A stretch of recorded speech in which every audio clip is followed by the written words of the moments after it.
Hi viewers, welcome to our channel. ప్రస్తుతం మనతో పాటు దాము బాలాజీ గారు సీనియర్ జర్నలిస్ట్ ఉన్నారు. వారితో ఒకసారి మాట్లాడదాం. సార్ నమస్కారం. సార్, మూడవ ప్రపంచ యుద్ధ పరిస్థితులు అయితే ప్రజెంట్ కండిషన్స్ చూస్తే కనిపిస్తూ ఉన్నాయి సార్. అంటే ఒక పక్క రష్యాకి ఉక్రెయిన్ మధ్య 3-4 సంవత్సరాల నుంచి కూడా యుద్ధం జరుగుతుంది. నిన్న ఉక్రెయిన్ ఒక పెద్ద డ్రోన్ అటాక్ చేసింది రష్యా పైన. ఇప్పటి వరకు ప్రపంచంలో ఎప్పుడు కూడా ఇటువంటి చేయని అటాక్ ఇప్పుడు చేసిందని కూడా చెప్తున్నారు.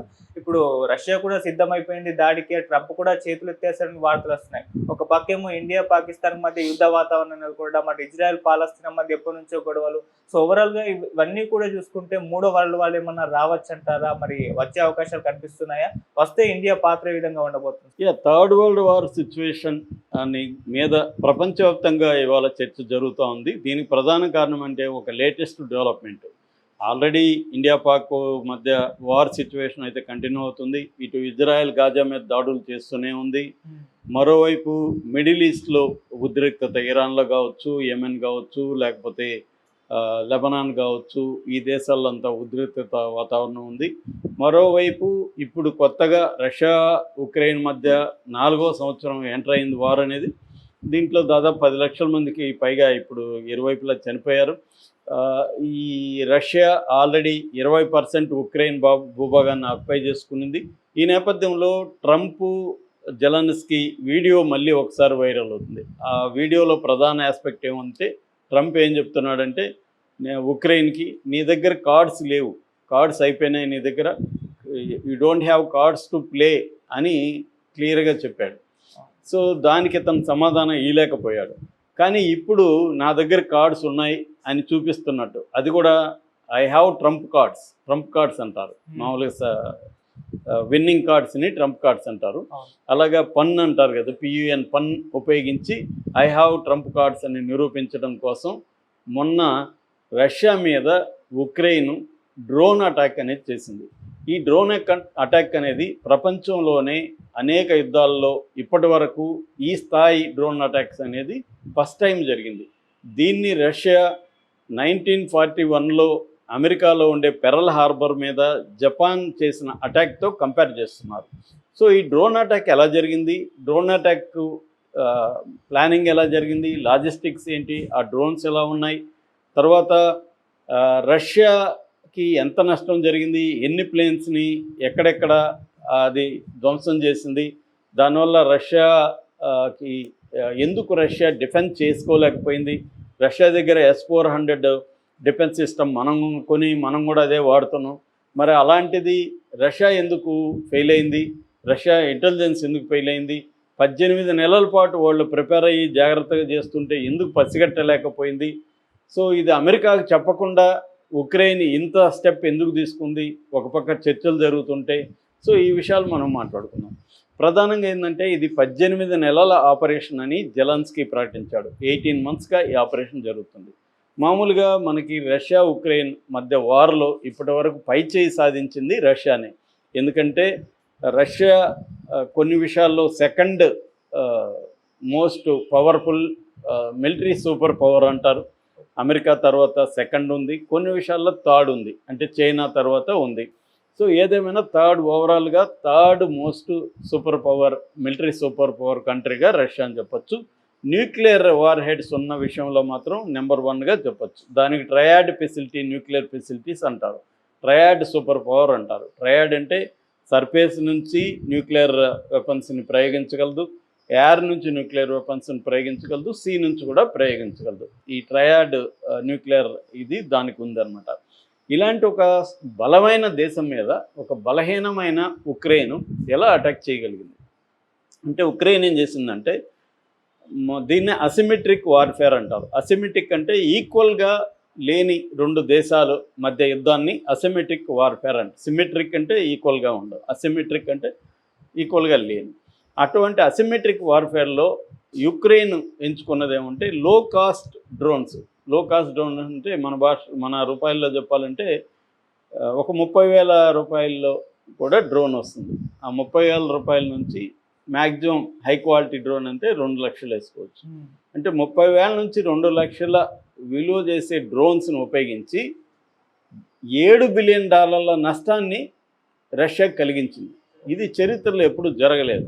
అంటే లో కాస్ట్ వారు డ్రోను ఎఫెక్ట్. ఇప్పటివరకు రష్యా ఉక్రెయిన్లో క్యాజువాలిటీస్ నష్టాలు ఇరువైపులా జరగడానికి ప్రధాన కారణం ఈ డ్రోన్లే. 70% క్యాజువాలిటీస్ డ్రోన్ల వల్లనే జరిగిందని ఉక్రెయిన్ మొన్ననే అనౌన్స్ చేసింది. ఈ డ్రోన్లు ఏం చేసిందంటే వీళ్ళని ఇలాంటివి చిన్న చిన్న వాళ్ళే తయారు చేసుకున్నారు.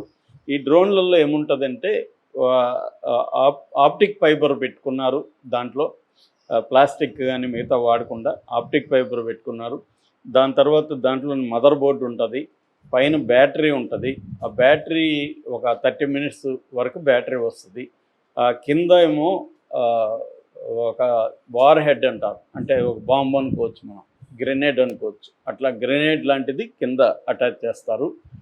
దీంట్లో ఏమేమి ఉంటుందంటే ఏఐ బేస్డ్ అల్గోరిథమ్స్. మన యూట్యూబ్ ఛానల్లో ఒక వీడియో పెడితే అల్గోరిథం ఎట్లా పంపు చేస్తుందో, అంటే అదే గెస్ట్ చేసుకొని ఈ వీడియో ముందుకు తీసుకెళ్లాలా లేదా ఏ వీడియో ముందుకు తీసుకెళ్ళాలి అని అదే నిర్ణయించుకుంటారు. దానికి ఊరు చెప్పరు.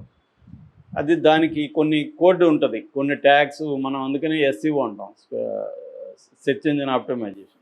కొన్ని కీవర్డ్స్ అవి ఇచ్చేదాన్ని బట్టి అది అట్లాగే లైక్స్, వ్యూస్, కామెంట్స్ వచ్చేదాన్ని బట్టి ఓహో ఇది జనం పాపులర్గా ఉందని పుష్ చేస్తుంది. అదే నిర్ణయించుకుంటుంది, ఎవరు చెప్పరు.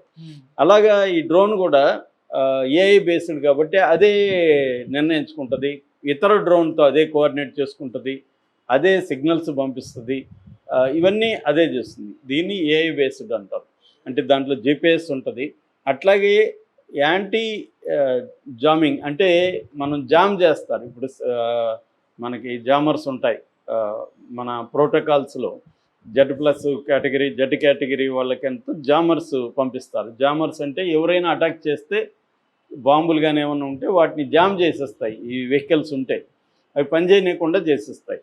కానీ దీంట్లో ఏంటంటే యాంటీ జామింగ్ టెక్నాలజీ కూడా దీంట్లో పెట్టారు ఈ డ్రోన్స్లో. అంటే జామ్ చేయలేవు అనమాట వీటిని.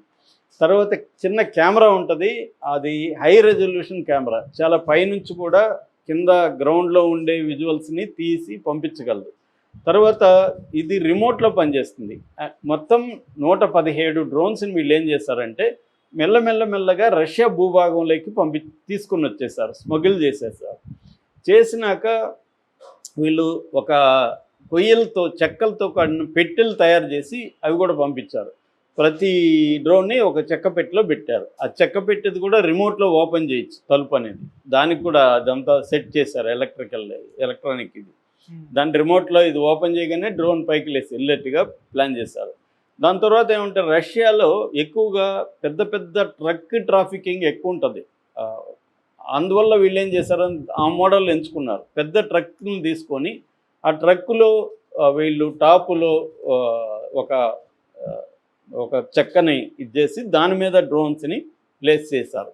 సో చేసి ఏం చేశారంటే ఈ ఎయిర్ బేసెస్ ఉంటాయి కదా రష్యాలో, ఆ ఎయిర్ బేస్కి 2-3 కిలోమీటర్ల దూరం, 1 కిలోమీటర్ల నుంచి 2 కిలోమీటర్ల దూరంలో వీటిని ప్లేస్ చేసుకుంటూ వచ్చారు. సో వీటిని రిమోట్లో నుంచి, అంటే ఎక్కడో యుక్రెయిన్లో 1000 కిలోమీటర్ల దూరంలో కూర్చొని ఒక్కొక్క డ్రోన్ని ఒక్కొక్క పైలట్ ఆపరేట్ చేస్తాడు. వాడికి విజువల్స్ ఉంటాయి, అన్నీ ఉంటాయి. శాటిలైట్ నుంచి వచ్చే విజువల్స్ ఉంటుంది, ఈ డ్రోన్ ఎక్కడుంది, దీని పక్కన ఎయిర్ బేస్ ఎక్కడుంది, ఇవన్నీ వాళ్ళకి తెలుస్తాయి, వాళ్ళు ఆపరేట్ చేస్తారు. అలాగా ఏం చేశారంటే డిఫరెంట్ ప్లేసెస్లో, డిఫరెంట్ టైం జోన్స్లో వీళ్ళు అటాక్ చేశారు. మొత్తం 117 డ్రోన్స్ అటాక్ చేశారు. వీళ్ళ ఎయిర్ బేస్ల మీద 2000 కిలోమీటర్ల దూరంలో ఉక్రెయిన్కి, ఒకటైతే మన సైబీరియాలో 4300 కిలోమీటర్ల దూరంలో ఉంది. అంత దూరంలో కూడా వీళ్ళు కొట్టగలిగారు. సో మొత్తం ఇప్పటి వరకు వాళ్ళు చెప్తున్న దాన్ని బట్టి 40 రకాల ఎయిర్ క్రాఫ్ట్ల మీద అటాక్ చేసి ధ్వంసం చేశారు. 40 రకాల ఎయిర్ క్రాఫ్ట్స్, అంటే టోటల్ రష్యా ఎయిర్ క్రాఫ్ట్ కెపాసిటీలో 34% వాటిని వీళ్ళు ధ్వంసం చేశారు. ఎక్కడో 1000 కిలోమీటర్ల దూరంలో కూర్చొని. దీనికి రష్యాలో ఉండే కొంతమందికి డబ్బులు ఇచ్చి రష్యన్ సిటిజన్స్ కూడా హెల్ప్ తీసుకున్నారు వీళ్ళు. సో అది రష్యా ఇంటెలిజెన్స్ పసిగట్టలేకపోయింది, రష్యా డిఫెన్స్ రాడార్ మెకానిజం పసిగట్టలేకపోయింది. అంత పకడ్బందీగా చేశారు. సో ఇవి వెళ్ళి ఈవెన్ న్యూక్లియర్ వార్ హెడ్స్ని క్యారీ చేయగలిగిన ఫ్లైట్స్ని కూడా వీళ్ళు ధ్వంసం చేయగలిగారు. ఇది రికార్డ్ అనమాట. ఈ మొత్తం ఈ 40 ఎయిర్క్రాఫ్ట్ల విలువ 7 బిలియన్గా చెప్తున్నాడు. సో ఇది సర్ప్రైజ్ అటాక్, అంటే 18 నెలల ఆపరేషన్ని సీక్రెట్గా చేయగలిగారు.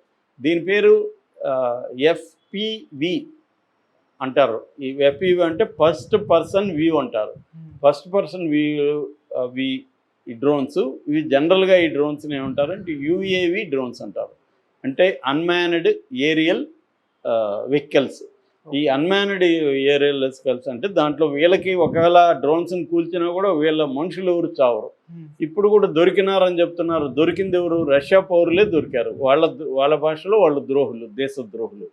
ఎందుకంటే శత్రువు కమ్ముడు పోయి డబ్బులు కమ్ముడు పోయి వాళ్ళు హెల్ప్ చేశారు. ఏమైనా ఇది పెద్ద అటాక్. పైగా ఇస్తాంబుల్లో చర్చలు జరగబోతున్న నేపథ్యంలో ఈ అటాక్ జరిగింది. ఇప్పుడు దీని ఎఫెక్ట్ ఏంటంటే ఇస్తాంబుల్లో చర్చలు జరిగాయి. అయితే ఆ చర్చల్లో యుద్ధ విరమణకి రష్యా ఒప్పుకోలేదు. ఓన్లీ 2 రోజులకి మాత్రం ఒప్పుకునింది. అన్కండిషనల్ యుద్ధ విరమణకి నేను ఒప్పుకోనని రష్యా తెగేసి చెప్పింది. వీళ్ళేమో యుద్ధ విరమణకు ఒప్పుకోమని చెప్తున్నారు. దీన్ని చేయడం వల్ల ఉక్రెయిన్కి లాభం ఏంటి, నష్టం ఏంటి, రష్యాకి లాభం ఏంటి, నష్టం ఏంటి అనేది చూస్తే ఉక్రెయిన్ ఒక సిగ్నల్ పంపించదలుచుకుంది. నువ్వు అన్కండిషనల్ ఒప్పుకోకపోతే మేము నీ దేశంలో నీకు హాని చేయగలం. నీ ఎయిర్ బేస్లు ఏమి అంత శక్తివంతమైనవి కావు, మేము చిన్న ఖర్చుతో డ్రోన్తోనే అటాక్ చేయగలం అని ఒక సిగ్నల్ పంపించదలుచుకుంది. ఎందుకంటే ఈ డ్రోన్కి సంబంధించిన సాఫ్ట్వేర్ టెక్నాలజీ అంతా కూడా యూరోప్ నుంచి వచ్చింది. అంటే యూరోప్ ఉక్రెయిన్కి సపోర్ట్గా ఉంది, పైకి లేకపోయినా. అమెరికాకి ఇది చెప్పలేదు. అంటే అమెరికాకి కూడా ఒక సిగ్నల్ పంపించింది, నువ్వు కార్డ్స్ లేదన్నావు కదా, నా దగ్గర కార్డ్స్ ఉన్నాయి. సో కాబట్టి నేను కూడా నెగోషియేషన్లో నేను కూడా స్ట్రాంగ్గానే ఉన్నా. నేను వీక్గా లేదు, నువ్వేదో స్ట్రాంగ్గా లేదు, ఇద్దరు ఈక్వల్గానే ఉన్నట్టుగా గుర్తుంచుకోండి అనే ఒక సిగ్నల్ పంపించదలుచుకుంది. అయితే దీనివల్ల రష్యాకి నష్టం అంటే $7 బిలియన్ నష్టం. రష్యన్ డిఫెన్స్ సిస్టమ్ వీక్గా ఉంది అనేది అర్థమైంది ప్రపంచానికి. అయితే ఇప్పుడు రష్యాలో పుతిన్ గమ్మున ఉంటాడా? పుతిన్ ఆల్రెడీ 20% భూభాగాన్ని ఆక్యుపై చేసుకున్నాడు. సో పుతిన్ ఇప్పుడు పెద్ద ఎత్తున ఒక సూపర్సోనిక్ ఎయిర్క్రాఫ్ట్ను ఉపయోగించి ఇంకా భూభాగాన్ని ఆక్యుపై చేసుకోవడం, ఇంకా పెద్ద ఎత్తున అటాక్ చేయడం జరగబోతుంది. ఆల్రెడీ ఇప్పుడు చెరొక 6,000 శవాల్ని ఎక్స్చేంజ్ చేసుకుంటున్నారు. శవాలు, ఈ మిలిటరీ శవాలు వాళ్ళ దేశంలో, రష్యా వాళ్ళ శవాలు అక్కడ ఉన్నాయి, ఉక్రెయిన్ వాళ్ళ శవాలు ఇక్కడ ఉన్నాయి. దాన్ని ఎక్స్చేంజ్ చేసుకుంటున్నారు. మొన్న చర్చల్లో అది తేలింది. దాని తర్వాత యుద్ధ ఖైదీలను కూడా ఎక్స్చేంజ్ చేసుకుంటున్నారు. మరోపక్క ఇంకా వార్ అనేది ఇప్పుడు రష్యా గమ్మున ఉండదు కదా. ఎందుకంటే రష్యాకి అవమానం జరిగింది. అంత పెద్ద మిలిటరీ వాడిని ఒక బలహీనుడు వచ్చి దెబ్బ కొట్టిపోయాడు నీ భూభాగం మీద, నీ నడుబొడ్డు మీద. ఇది ఇప్పుడు ప్రూవ్ చేయాలి. నా భూభాగం మీద కొట్టిన వాడు గతి ఎలా ఉంటుందో చూడనని నిరూపించాలి. కాబట్టి రష్యా పెద్ద ఎత్తున అటాక్ చేసే అవకాశం ఉంది.